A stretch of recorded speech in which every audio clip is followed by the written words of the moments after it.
이건 불가능해. 한국이 우리를 완전히 따라잡았어. 2025년 6월의 어느 월요일 아침, 파리 dassault 항공 본사 회의실에서 제 상사의 비명에 가까운 외침이 터져 나왔습니다. 스크린에 띄워진 한 장의 사진, 한국의 KF-21 전투기 양산 1호기 조립 현장이었죠. 저는 떨리는 손으로 태블릿을 움켜쥐었습니다. 프랑스가 수십 년간 지켜온 전투기 시장의 아성이 무너지는 순간이었습니다. 잠시 소중한 시간 내주시어 좋아요 부탁드려요. 영상 제작에 큰 힘이 된답니다. 안녕하세요. 저는 프랑스 항공우주 엔지니어 마리 뒤부아입니다. 에콜 폴리테크니크를 수석으로 졸업하고 다소 항공에 입사한 지 10년. 저는 라팔 전투기 개발팀의 핵심 엔지니어로서 프랑스 항공 산업의 자부심을 대표한다고 자신했습니다. 하지만 그날 아침, 제 확신은 산산조각 났습니다. 마리, 이 보고서 좀 봐. KF-21이 벌써 12호기까지 조립에 착수했대. 동료 피에르가 중동 매체 디펜스 아랍의 기사를 보여주었습니다.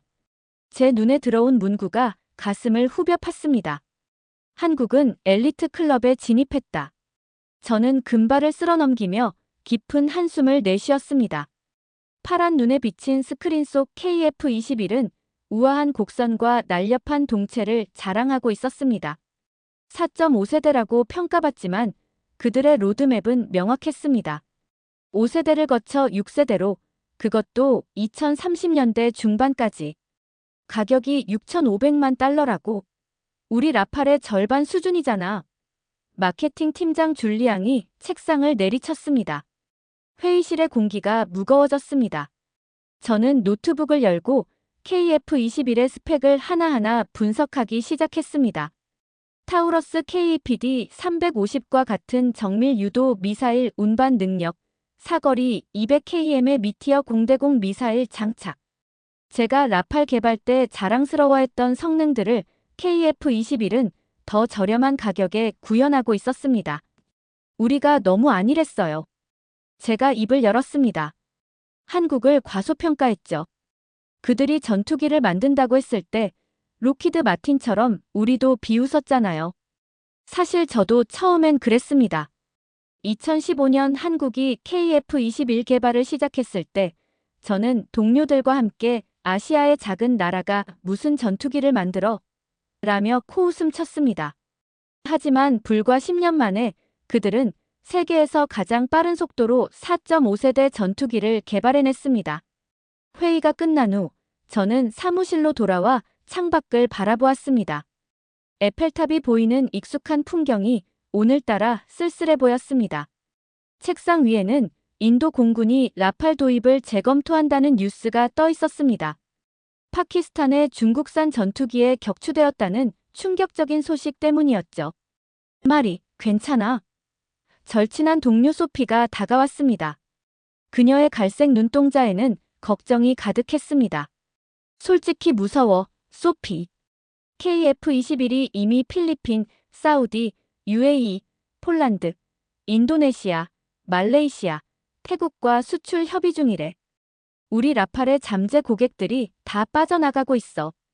소피는 제 어깨를 토닥였습니다. 하지만 우리에겐 경험이 있잖아. 프랑스 항공 산업의 전통이. 전통? 저는 쓴웃음을 지었습니다. 한국은 전통 대신 혁신을 선택했어. 그들은 미국과 유럽의 기술을 완벽하게 통합했고 거기에 자신들만의 창의성을 더했어. 그날 저녁 저는 집에 돌아와 와인 한 잔을 따르며 한국 관련 자료들을 찾아보기 시작했습니다. 놀라운 사실들이 쏟아져 나왔습니다. K 전차 K9 자주포는 이미 세계 시장을 휩쓸고 있었고 2024년 방위산업 수출 세계 4위. 특히 충격적이었던 건 폴란드 공군 사령관이 직접 한국을 방문해 KF-21 시제기에 탑승했다는 소식이었습니다. 아직 개발 중인 전투기에 타국 공군 사령관이 탑승하는 것은 극히 이례적인 일입니다. 그만큼 한국이 자신 있고 폴란드가 진지하게 도입을 검토하고 있다는 증거였죠. 다음 날 저는 상사를 찾아갔습니다. 저희도 변해야 합니다. 한국이 어떻게 이렇게 빨리 성장했는지 연구해야 해요. 뭘 연구한다는 거지, 말이. 한국은 단순히 기술만 개발한 게 아니에요. 그들은 고객이 원하는 것을 정확히 파악했어요. 동남아시아 국가들이 왜 KF-21에 열광하는지 아세요? 중국 장비보다 서방 동맹국들에게 안심을 주고 미국 무기보다 저렴하며 러시아 제품보다 안정적인 애프터 서비스를 제공하기 때문이에요. 상사는 고개를 끄덕였습니다. 계속해봐.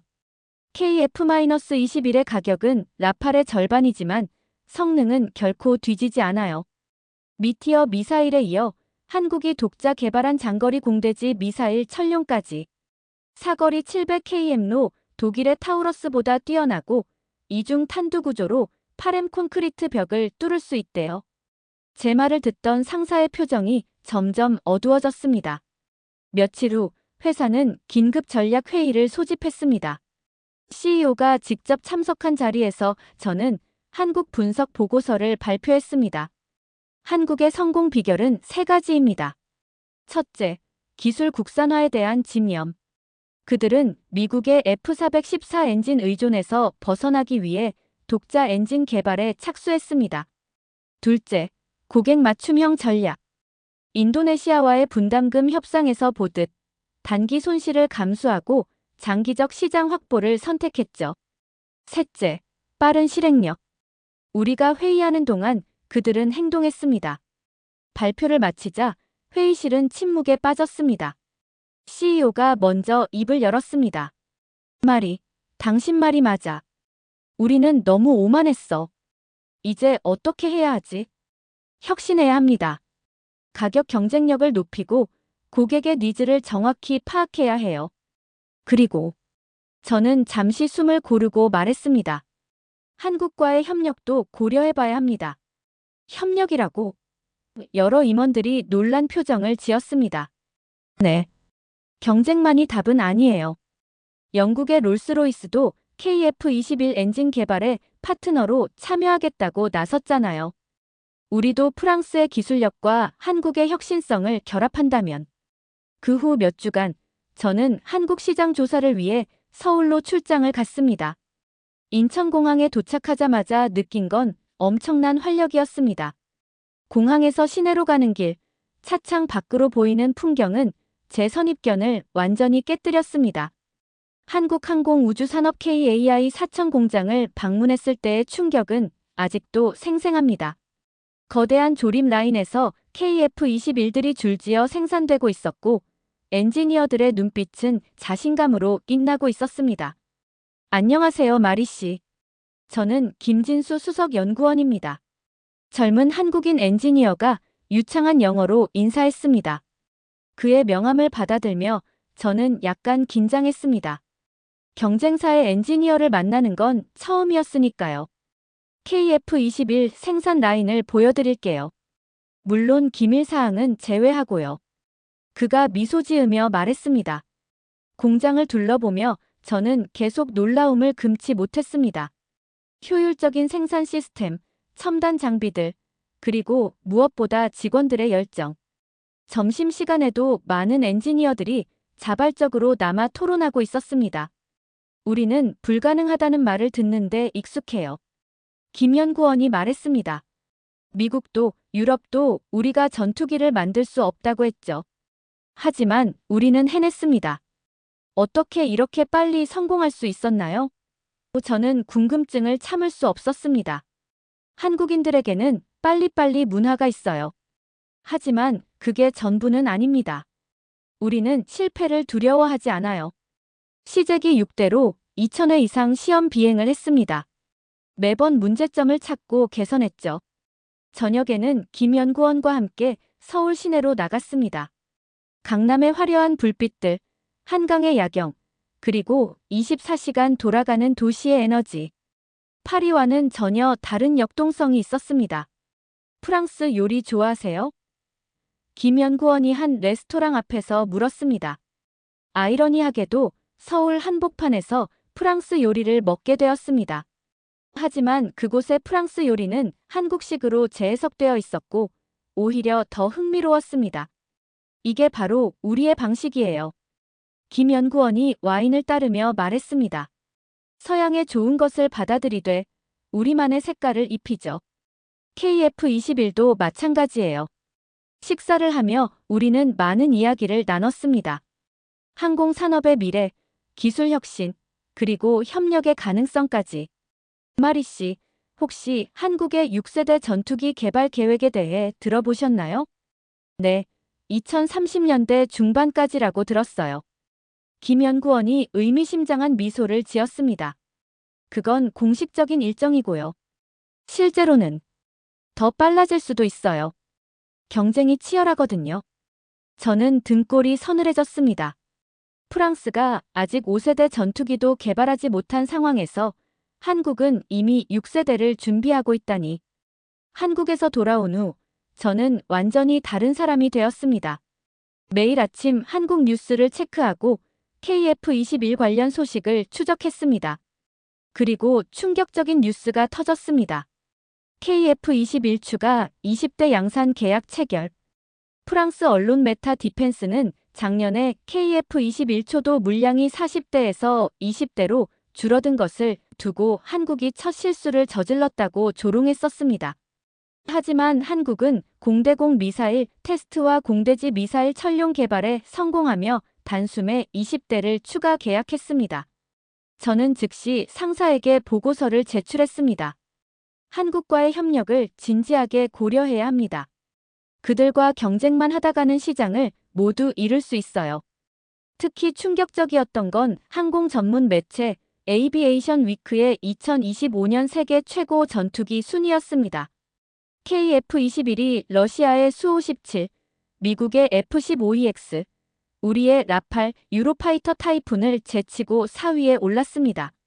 4.5세대 전투기가 5세대로 평가받는 수-57을 제친 것입니다. 이게 가능한 일인가? 동료들이 믿을 수 없다는 표정이었습니다. 가능해요. KF21은 단가 7,400만 달러로 4세대 가격의 5세대에 가까운 성능을 제공하니까요. 게다가 6세대 개발 로드맵까지 명확해요. 회사는 결국 제 제안을 받아들였습니다. 한국과의 기술 협력을 모색하기로 한 것이죠. 저는 협력 TF팀의 팀장이 되었습니다. 두 번째 한국 방문은 공식 협상단의 일원으로서였습니다. 이번엔 단순히 견학이 아니라 실질적인 논의를 위해서였죠. 부산 국제 에어쇼에 오신 것을 환영합니다. 2024년 10월 부산 에어쇼에서 저는 KF21의 화려한 비행을 목격했습니다. 급기동, 수직 상승, 배럴롤. 관중들의 환호성이 터져 나왔습니다. 저도 모르게 박수를 치고 있었습니다. 인상적이죠? 옆에서 익숙한 목소리가 들렸습니다. 김진수 연구원이었습니다. 정말 대단해요. 솔직히 라팔보다 더 날렵해 보여요. 감사합니다. 하지만 우리는 라팔에서도 많이 배웠어요. 특히 다목적 전투기 개념은 라팔이 선구자였죠. 에어쇼 기간 동안 저는 놀라운 광경을 목격했습니다. 필리핀, 태국, 말레이시아, 심지어 중동 국가들까지 KF21 부스에 줄을 서 있었습니다. 반면 라팔 부스는 한산했죠. 말이, 이제 인정해야 할 때야. 프랑스 대사관 관계자가 제게 속삭였습니다. 한국은 더 이상 우리의 하청업체가 아니라 경쟁자이자 잠재적 파트너야. 그날 저녁 한국 측과의 만찬이 있었습니다. 한국항공우주산업 CEO가 건배사를 했습니다. 프랑스는 항공산업의 선구자입니다. 우리는 여러분께 많은 것을 배웠습니다. 이제는 함께 미래를 만들어가고 싶습니다. 저는 그 말에 진심이 담겨 있음을 느꼈습니다. 한국인들은 오만하지 않았습니다. 오히려 겸손했고 협력에 열려 있었습니다. 협상은 순조롭게 진행되었습니다. 프랑스의 엔진 기술과 한국의 생산 효율성을 결합한 차세대 전투기 공동 개발. 처음엔 자존심 상했지만 이것이 최선의 선택임을 모두가 알고 있었습니다. 근데 마리 씨, 한국 문화에 관심 있으세요? 쉬는 시간에 김 연구원이 물었습니다. 솔직히 K-팝이나 K-드라마는 잘 몰라요.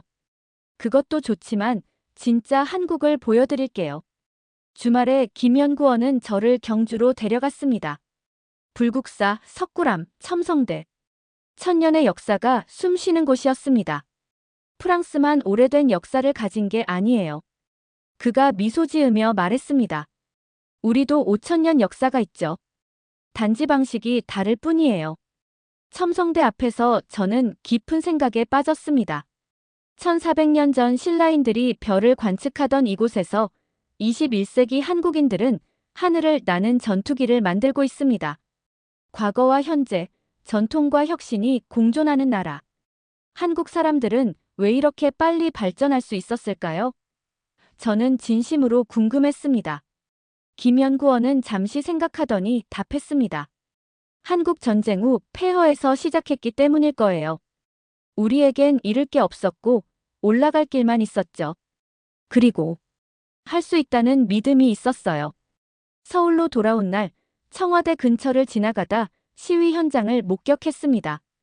민주적이고 역동적인 한국의 또 다른 모습이었습니다. 프랑스도 시위가 많죠? 김 연구원이 웃으며 물었습니다. 네, 파업도 자주 하고요. 저도 웃었습니다. 여유와 문화, 삶의 질. 우리는 너무 빨리 달려왔거든요. 그의 말에서 저는 한국의 또 다른 면을 보았습니다. 성공 뒤에 숨겨진 피로감, 그리고 균형에 대한 갈망. 프랑스로 돌아가기 전날, 저는 명동을 걸었습니다. 화려한 네온 사인, 쇼핑을 즐기는 관광객들, 길거리 음식 냄새. 파리와는 전혀 다른 매력이 있었습니다. 갑자기 한 뉴스가 제 스마트폰에 떴습니다. 중국 6세대 전투기 J-36 공개. 저는 즉시 김 연구원에게 전화했습니다. 중국이 6세대 전투기를 공개했대요. 봤어요. 하지만 그의 목소리는 의외로 차분했습니다. 세 개의 엔진을 달았다는 것 자체가 설계 실패의 증거예요. 너무 무거워서 엔진을 추가한 거죠. 진짜 6세대는 그런 게 아니에요. 그럼 진짜 6세대는 뭔가요? AI 조종사, 유무인 복합 운용, 레이저 무기, 그리고 우리가 상상하지 못한 것들이죠. 한국과 프랑스가 함께한다면 가능할 거예요. 파리로 돌아오는 비행기 안에서 저는 많은 생각을 했습니다. 불과 몇 개월 전만 해도 한국을 경쟁자로만 봤던 제가 이제는 파트너로 보고 있었습니다. 공항에 도착하자 상사가 기다리고 있었습니다. 어때? 협상은 성공적이었어요. 하지만 더 중요한 건 우리가 배워야 할 게 많다는 걸 깨달았어요. 다소 항공 본사로 돌아온 저는 한국에서의 경험을 동료들과 공유했습니다. 처음엔 반신반의하던 그들도 점차 한국의 저력을 인정하기 시작했습니다. 우리도 변해야 해. CEO가 전 직원 회의에서 선언했습니다. 한국처럼 빠르고 유연하고 고객 중심적으로. 그 후 몇 달간 회사는 대대적인 혁신을 단행했습니다. 의사결정 구조를 간소화하고 젊은 엔지니어들에게 더 많은 권한을 주었으며 무엇보다 고객의 소리에 귀 기울이기 시작했습니다. 드디어 한-프랑스 공동 개발 프로젝트가 공식 출범했습니다. 프로젝트명은 HORIGON- 새로운 지평을 연다는 의미였습니다. 마리, 당신이 프로젝트 매니저를 맡아주세요. CEO의 결정에 저는 놀랐지만 동시에 큰 책임감을 느꼈습니다. 첫 번째 한-프랑스 공동회의는 파리에서 열렸습니다. 양국의 최고 엔지니어들이 한자리에 모였습니다. 프랑스의 우아함과 한국의 역동성이 만나는 순간이었습니다. 우리의 목표는 명확합니다. 제가 발표를 시작했습니다. 2035년까지 진정한 6세대 전투기를 만드는 것입니다. 프랑스의 항공전자 기술과 한국의 생산 효율성을 결합하여. 회의는 열띤 토론으로 이어졌습니다. 언어 장벽에도 불구하고 엔지니어들의 열정은 하나였습니다. 밤늦게까지 이어진 브레인스토밍 끝에 우리는 혁신적인 개념들을 도출했습니다. 플라즈마 스텔스 기술은 어때요? 한국 측 엔지니어가 제안했습니다. 흥미롭네요. 우리가 개발 중인 신소재와 결합하면 프랑스 측이 화답했습니다. 저는 이 광경을 보며 미소 지었습니다. 경쟁이 협력으로 바뀌는 순간이었습니다. 프로젝트가 진행되면서 저는 한국과 프랑스를 오가며 바쁜 나날을 보냈습니다. 서울의 활기와 파리의 낭만을 동시에 경험하는 특별한 시간이었습니다. 어느 날 김진수 연구원이 제게 특별한 제안을 했습니다. 마리 씨, KF-21 시험 비행에 동승해 보실래요? 정말요? 가능한가요? 특별히 허가를 받았어요. 프로젝트 파트너니까요. 시험 비행 당일, 저는 떨리는 마음으로 비행복을 입었습니다. KF-21의 후방석에 앉아 캐노피가 닫히는 순간 제 심장은 미친 듯이 뛰었습니다. 준비되셨나요, 마리 씨? 조종사의 목소리가 헤드셋을 통해 들려왔습니다. 네. 저는 힘차게 대답했지만 사실 무서웠습니다. 이륙하는 순간의 강력한 추진력, 하늘로 치솟는 KF-21의 날렵함은 제 예상을 뛰어넘었습니다. 구름을 뚫고 올라가며 느낀 자유로움, 급선회할 때의 중력 가속도, 그리고 음속 돌파 순간의 전율. 엔지니어로서 도면으로만 보던 것들을 직접 체험하니 완전히 다른 세계였습니다. 어떠세요? 조종사가 물었습니다. 환상적이에요. 라팔보다 더 민첩한 것 같아요. 저도 모르게 솔직한 감상이 튀어나왔습니다. 착륙 후 저는 헬멧을 벗으며 깊은 숨을 내쉬었습니다. 온몸이 땀으로 젖었지만 얼굴에는 미소가 가득했습니다. 이제 KF-21의 진짜 매력을 아셨죠? 김 연구원이 웃으며 말했습니다. 그날 저녁 한국 팀과의 회식 자리에서 저는 진심을 담아 말했습니다. 오늘 제 인생에서 가장 특별한 경험이었어요. KF-21은 정말 훌륭한 전투기예요. 감사합니다. 하지만 HORIGON 프로젝트로 우리는 더 대단한 걸 만들 거예요. 한국 측 프로젝트 매니저가 소주잔을 들며 말했습니다. 저도 잔을 들었습니다. 건배. 새로운 지평을 위해. 프로젝트가 본격화되면서 양국의 문화 차이로 인한 충돌도 있었습니다. 한국 팀은 빨리빨리를 외치며 일정을 앞당기려 했고 프랑스 팀은 천천히 하지만 완벽하게를 고집했습니다. 말이 이렇게 느리게 가면 중국이나 미국에 뒤처져요. 한국 측이 답답해했습니다. 하지만 졸속으로 만들면 무슨 소용이 있나요? 품질이 중요해요. 프랑스 측도 물러서지 않았습니다. 저는 중재자 역할을 해야 했습니다.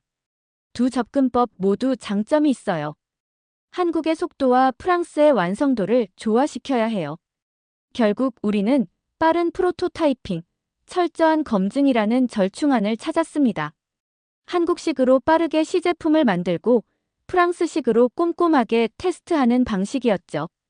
드디어 HORIGON 프로젝트의 첫 번째 기술 시연이 있었습니다. AI 기반 조종 보조 시스템의 시뮬레이션이었는데 결과는 놀라웠습니다. 조종사의 의도를 0.3초 앞서 예측하고 있어요. 데이터를 보던 엔지니어가 흥분했습니다. 이게 바로 6세대의 핵심이에요. 인간과 기계의 완벽한 협업. 저는 자랑스럽게 설명했습니다. 하지만 모든 것이 순조롭지만은 않았습니다. 어느 날 충격적인 뉴스가 전해졌습니다. 인도네시아가 터키칸 전투기 도입 계약을 체결했대요. KF-21 공동개발국이었던 인도네시아가 분담금을 제대로 내지 않더니 결국 다른 선택을 한 것입니다. 어리석은 선택이야. 프랑스 동료가 코웃음 쳤습니다. 터키가 제대로 된 엔진도 없이 어떻게 5세대 전투기를 만든다는 거지. 하지만 김 연구원의 반응은 달랐습니다. 인도네시아도 나름의 고민이 있었을 거예요. 우리는 우리 길을 가면 됩니다. 그의 성숙한 태도에 저는 또 한 번 한국인들의 다른 면을 보았습니다. 배신에 분노하기보다는 미래를 보는 냉철함. 오늘의 사연은 여기까지입니다. 재미있으셨나요? 저마리의 이야기가 누군가에게 조금이라도 의미가 있었다면 좋을 것 같아요. 사연이 좋았다면 구독과 좋아요 부탁드려요. 더 좋은 사연으로 찾아뵙겠습니다. 행복한 하루 되세요.